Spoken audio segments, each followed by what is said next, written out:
কমলা, কে? আমি তোমার স্বামী। না না, আমার স্বামী কিছুতেই হতে পারে না, কারণ আমার স্বামী 1 যুগ 12 বছরের জন্য বাণিজ্য করতে গিয়েছে। না না কমলা, তুমি দ্বার খুলে দেখো, আমি তোমার স্বামী। না, আপনি যেই হন না কেন, আপনি এখান থেকে চলে যান। তাহলে কি তুমি দ্বার খুলবে না? কিছুতেই না।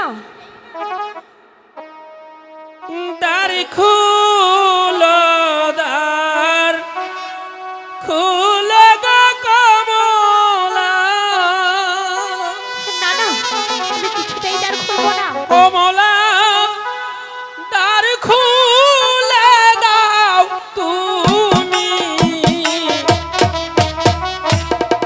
আমি তোমার স্বামী গো কমলা। দ্বার খুলে দাও তুমি গো কমলা, দ্বার খুলে দাও তুমি। না না, কমলা, দরজা